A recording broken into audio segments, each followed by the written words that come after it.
Hola de nuevo. En esta ocasión quiero hablaros sobre los avances que la neurociencia está teniendo en estos momentos y cómo lo podemos aplicar en la educación. Concretamente, me gustaría hablar de cuáles son las bases biológicas de algunas de las acciones y actividades que nosotros podemos desarrollar dentro de clase y, por otro lado, qué consecuencias podemos extraer como profesores que estamos interactuando con personas que lo que hacemos es modificar sus estados mentales y por lo tanto sus conductas.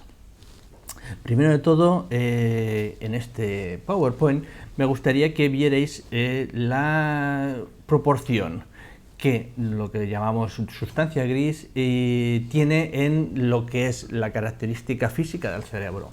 Es aproximadamente un 20%, cuando la sustancia blanca, que es la sustancia que interconecta las diferentes partes que tiene la sustancia gris, es un 80%. En esta parte blanca, que es donde posiblemente podemos decir que se realizan las comunicaciones, la mayoría del tejido está conformado por los axones de las neuronas. Sin embargo, en la zona gris, en la zona sustancia gris, la mayoría es el cuerpo, el soma de las neuronas y sus dendritas. Fijaros que allí donde se ejecutan las funciones más importantes del cerebro, que es en la sustancia gris, que es en el soma y las dendritas, simplemente tenemos el 20%, pero es todo aquello en el cual nosotros realizamos las funciones superiores de lo que podría ser una conducta inteligente. Si nosotros pensamos en una persona que autorregula sus emociones y que toma decisiones, que por tanto tiene una determinada conducta, tenemos que pensar que en su cerebro ocurre una serie de cosas, una serie de estados que van cambiando. Pero una conducta inteligente, pensamos que es aquella en la que realmente una persona es muy flexible cognitivamente, que tiene una determinada flexibilidad y que le permiten ante diferentes problemas o dificultades encontrar diferentes soluciones. Y cuantas más alternativas y soluciones, más funciones de adaptabilidad al medio tendrá esta persona. Por lo tanto, para tomar decisiones tienes que ser capaz de elaborar alternativas. Pero por otro lado, nosotros, que tenemos una determinada conciencia, que posiblemente pocos animales en la naturaleza, salvo chimpancés, parece ser que elefantes, delfines y nosotros, parece ser que somos los que somos capaces, con nuestra conciencia, de tener un simulador virtual en nuestro cerebro que nos permite planificar cuáles son las acciones que realizaremos para que nuestra conducta sea modificada. Por ejemplo, cuando una persona en el Paleolítico veía una piedra, no veía solamente una piedra, sino que era una piedra en potencia que tenía, era una piedra que en potencia tenía dentro el filo de un hacha de piedra y que, si la trabajaba, podría llegar a obtener una herramienta que para él fuera necesaria. Entonces, esa planificación, ese simulador que tenemos en la cabeza es el que nos permite identificar como que somos personas inteligentes y que cuando un alumno te explica algo en lo cual él, por ejemplo, ha proyectado, ha pensado, ha analizado y ha decidido cómo hacerlo, vemos que esa persona tiene una actitud y una conducta que podemos considerar que es inteligente. Sin embargo, nuestra conducta no está simplemente y no es higiénicamente controlada por el neocórtex, no está controlado exactamente por la racionalidad, puesto que tenemos claramente dos tipos de cerebros. Un cerebro que es más frío y calculador, que es el cerebro que nos caracteriza como seres humanos, y luego tenemos un cerebro más primario, más primitivo, que es aquel emocional. Por ejemplo, William James nos dijo: primero temblamos, luego sentimos miedo. Como bien en alguna de las charlas y vídeos que hemos visto, El miedo es una emoción, un sentimiento primogenio, un sentimiento al cual reaccionamos de forma automática porque tenemos que, de alguna forma, huir ante un peligro. Por lo tanto, el cerebro recibe diferentes inputs de todos nuestros sentidos, pero también de otro sentido, que es el interior, el propio cuerpo. El cuerpo le dice al córtex cerebral que está ocurriendo algo. Allí en la amígdala recibe información del neocórtex en el cual está diciendo: cuidado, que parece ser que tenemos delante una persona con un puñal y se acerca. Rápidamente lo que ha de evaluar nuestra amígdala es si efectivamente tenemos delante una persona que nos puede atacar o bien estamos viendo una película en el cine. Con lo cual tenemos que desactivar todos los mecanismos automáticos de reacción ante esa imagen que se nos acerca a nosotros con el cuchillo en ristre. Por lo tanto, lo primero que recibimos es la emoción que llegan mediante la amígdala y que el neocórtex después ha de actuar a partir de la información que determine la amígdala si es una actuación necesaria de huir o una actuación de no pasa nada, vamos a analizar qué es ese patrón visual que estoy viendo ahora. Todas las funciones cognitivas más complejas las desarrollamos en el neocórtex prefrontal, en el cerebro más frío, en el cerebro que nos permite un pensamiento más lento, pero que es un pensamiento posteriori de recibir una emoción que ya hemos clasificado y hemos determinado. Si es una acción la que debemos realizar ante esta emoción, una acción de tipo positivo o una acción que no nos requiere huir, por ejemplo, o una acción que nos implica que comencemos a sudar en las manos, comencemos a tener una taquicardia para poder impulsar el oxígeno desde nuestro corazón a todos los músculos y por lo tanto tener más oxigenación. Podemos necesitar que se nos agudice la vista, por lo tanto las pupilas se dilatan. Toda una serie de reacciones que tienen que ver con las hormonas que se vierten en ese momento sobre el riego sanguíneo para que nosotros podamos subir por una rama y podamos huir de un león. Normalmente eso no nos ocurre y cuando nos echa la bronca a un jefe de forma estrepitosa en el trabajo, nosotros posiblemente podemos tener todas esas reacciones. A veces el impulso sería reaccionar ante esa agresividad. Sin embargo, el neocórtex muchas veces lo que hace es frenar, decir, cuidado que delante de este señor tengo una hipoteca, la veo delante de la hipoteca y el señor al lado, y decido cuál es la acción más correcta a realizar. A veces es atacar a la persona que te está molestando. Bien, cuando nosotros autorregulamos nuestras emociones, estamos decidiendo cuál es nuestra conducta, estamos tomando decisiones. Lo que hemos visto es que el cerebro examina todas las posibilidades que tiene, y si yo, por ejemplo, soy una persona que tengo 18 años, quiero ir a la universidad, tengo que analizar qué tipo de carrera quiero hacer, pues cómo me comporto, pues lo que hago es, de alguna forma, ver lo que me va a costar la carrera, si tengo posibilidades o no, ver cuántos años tengo que dedicar, el esfuerzo económico y el esfuerzo físico, si tengo que trabajar mientras estoy haciendo la carrera, si la facultad en la cual yo quiero estudiar está dentro de mi población o fuera. Hay toda una serie de características en una toma de decisión que son racionales. Esas características racionales las analizamos. Cuando hemos decidido, pues por 3 carreras, por ejemplo, cuáles son las que nos gustan, o la misma carrera pero en 2 poblaciones, tenemos ya una serie de decisiones establecidas, pero que al final hemos de escoger una de ellas. La elección de una de ellas, cuando nosotros tenemos en el pensamiento el análisis, lo estamos realizando en la parte cerebral del lado, ¿vale? En el lóbulo frontal, pero en la parte de la sien. En el momento que nosotros queremos elegir de las tres una, de forma inevitable aparecen las emociones.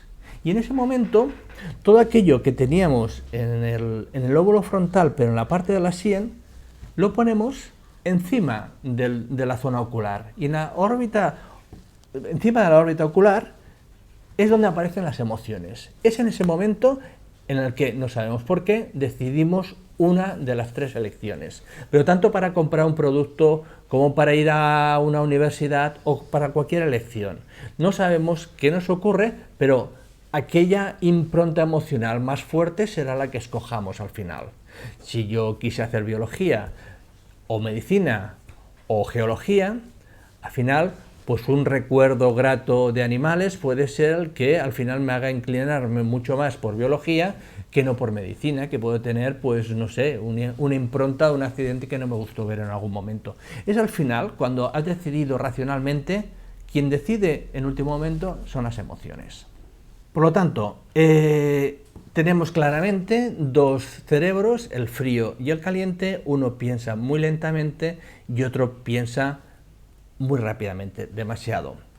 Cuando un profesor o unos padres o un planificador académico tiene que decidir cuál es la mejor forma de poder educar a las personas que estarán dentro de un colegio, un instituto, una universidad, o tiene que planificar la carrera de sus hijos, tiene que tener en cuenta varias cosas. Según el doctor Francisco Mora, considera que la parte fundamentales son la primaria y el infantil, y sobre todo de los 3 a 6 años, en el que se involucran todos los valores y todas las emociones asociadas a esos valores, en las cuales los alumnos serán capaces de mayores de tener una responsabilidad, una actitud positiva delante de muchas de las cosas de la vida y muchas de las conductas que realizarán durante toda su vida.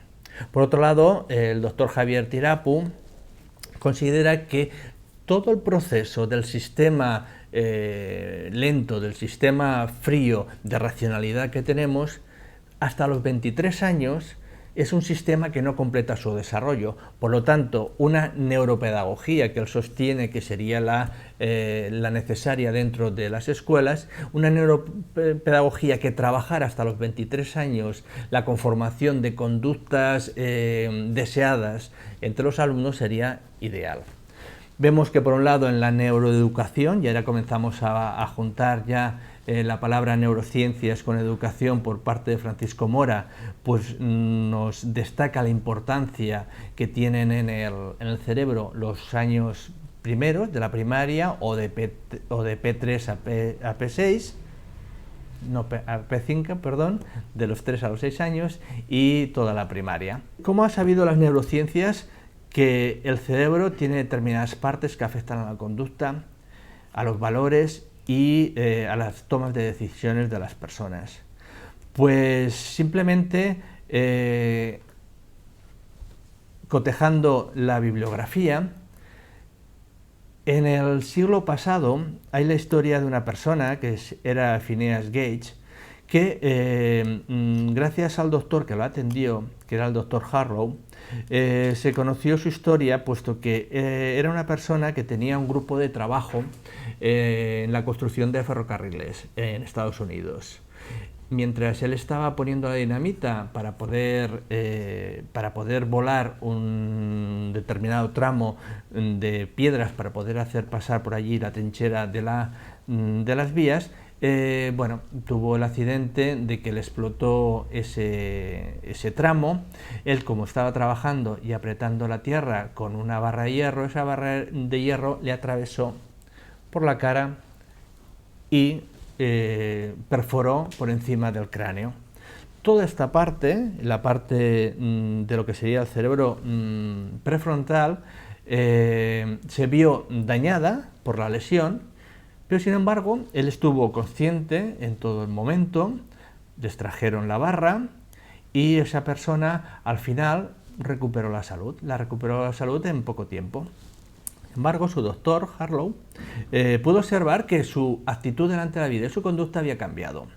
Se convirtió en una persona con una conducta errática, una persona agresiva, una persona que antes era muy responsable y que ahora sus valores habían cambiado. Por lo tanto, alguna cosa nos hacía pensar que los valores, la posición ante la vida, la conducta, no solamente es una cosa espiritual, una cosa que está relacionada simplemente como algo etéreo, el fantasma de la mente, sino que simplemente unas malas conexiones cerebrales implicaban un cambio de valores, y eso de alguna forma también nos enseñaba que podíamos incidir en cómo teníamos nosotros las conexiones neuronales en el cerebro como para tener una personalidad u otra.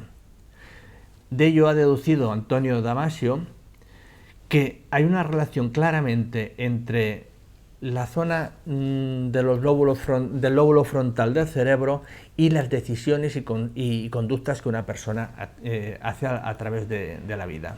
Decir últimamente que, simplemente que Phineas Gage al final murió joven, tuvo una vida muy azarosa a partir del accidente y acabó en un circo enseñando sus heridas y enseñando la barra que le había atravesado. Con esto vemos claramente que la amígdala, si es la que de alguna forma está involucrada en el procesamiento y en el almacenamiento de aquellas reacciones emocionales que el neocórtex le informa que está teniendo un estímulo determinado, cuando determina la amígdala si es un peligro o no y le pasa al neocórtex otra vez para que pueda tener una conducta racional, si está dañado esta parte frontal del lóbulo cerebral, pues nos puede generar un tipo de comportamiento que no es el esperado de una persona que tenga o que no tenga dificultades o que no tenga traumas a nivel neuronal. Si nos fijamos en las diferentes partes de todas las funciones ejecutivas que tenemos en el córtex, en la sustancia gris, en la parte de la zona derecha y hacia la frente, cuando una persona está aprendiendo algo y tiene interés por aquello que se le está explicando, tiene toda la atención sostenida en esta parte. ¿Cómo lo sabemos? Pues lo sabemos que gracias a los escáneres cerebrales logramos ver el tipo de actividad que hay en el cerebro ante determinados estímulos o ante determinadas acciones que el cerebro ha de ejecutar. Y vemos que aquellas personas que están en un proceso de aprendizaje, en un proceso de interés por aquello que está pensando, escuchando, viendo, aquello que le provoca a él que tenga una atención adecuada, pues lo tenemos en esta parte del cerebro. En el escáner cerebral vemos que el lenguaje está en la parte sobre la oreja más o menos, de la parte izquierda, así como la comprensión del lenguaje en la parte un poquito más atrás de la zona del lenguaje hablado.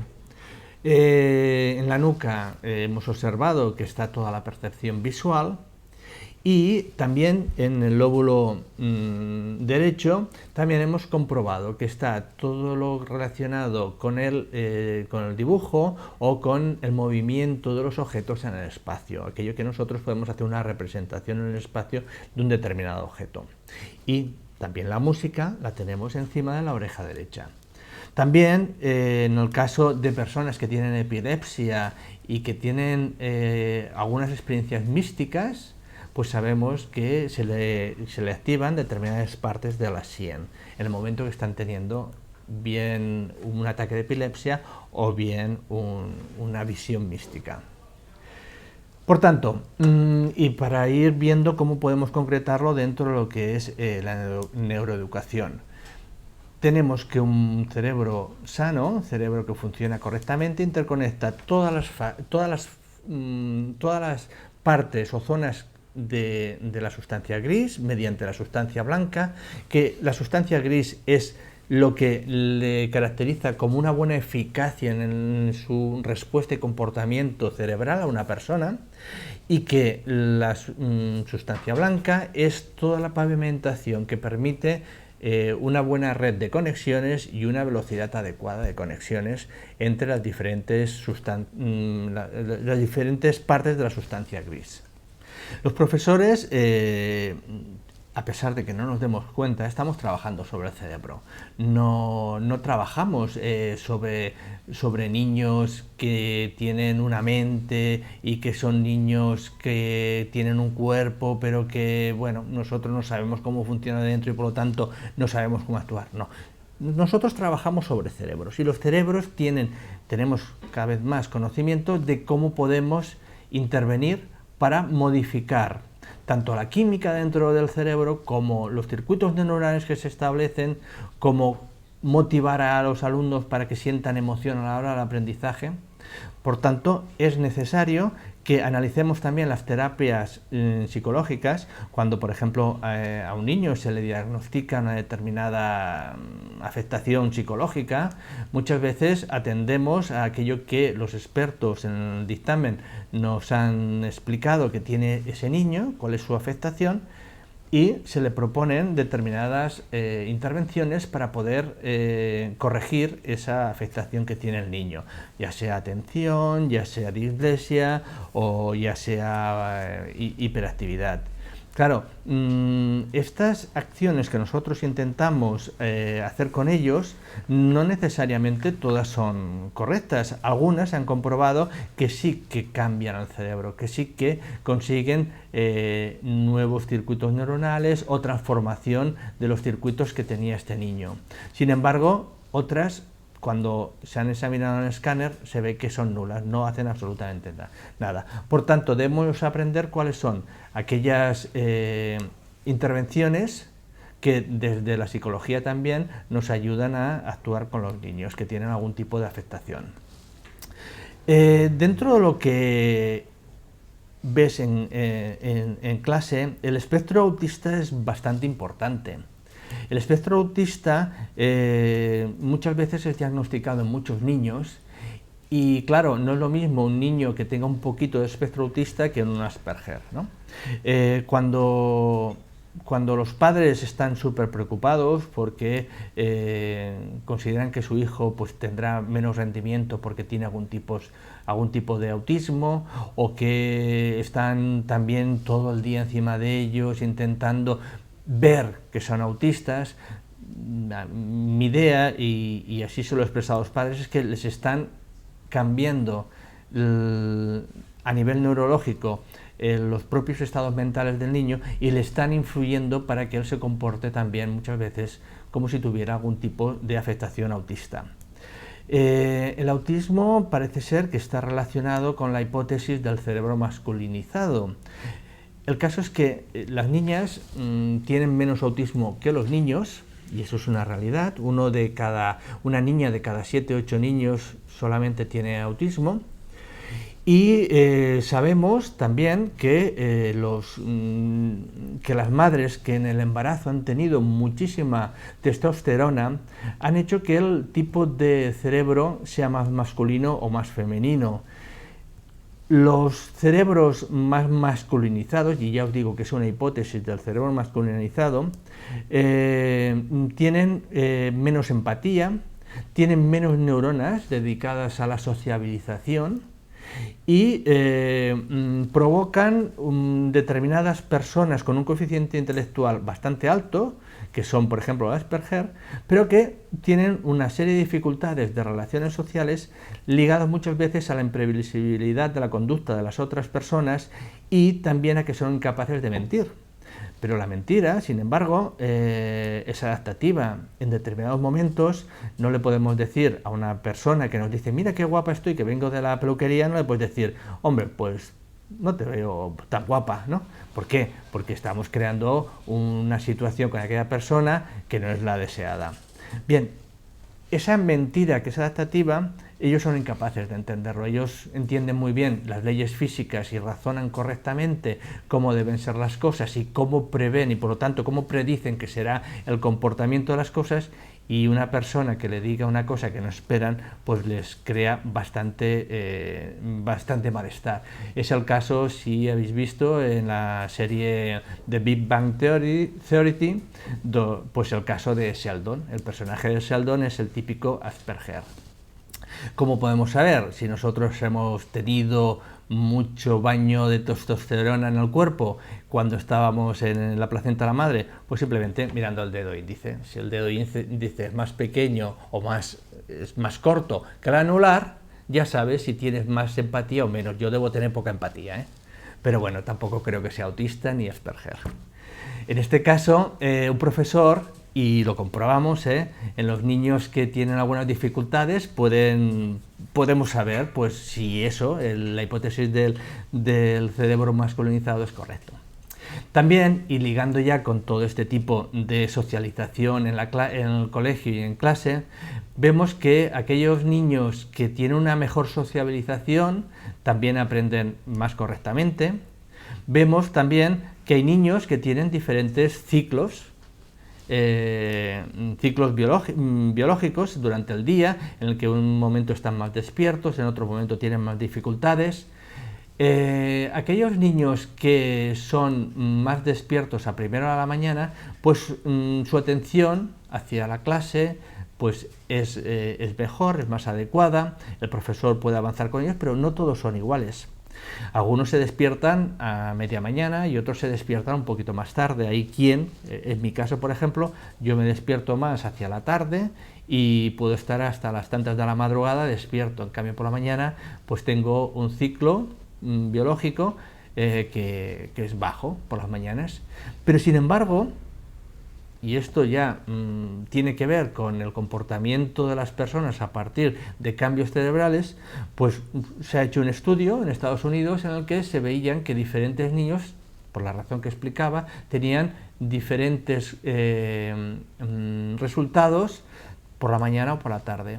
Y lo que se hizo fue estudiar cuáles eran sus hábitos de alimentación, de relación con los demás, diferentes parámetros para poder averiguar qué es lo que estaba pasando para que los niños, algunos niños a primera hora de la mañana actuaran y fueran mucho más activos que otros que no lo eran. Y se comprobó en todos los casos que aquellos que habían ido caminando o haciendo ejercicio a clase estaban despiertos a primera hora. Sin embargo, aquellos que habían ido en coche no lo estaban. Lo cual implica que un cerebro bien oxigenado trabaja mucho mejor. Y si queremos tener una buena conducta, un buen comportamiento y una buena actitud a primera de la mañana, el hacer ejercicio es fundamental. Y ya estamos interviniendo sobre el cerebro.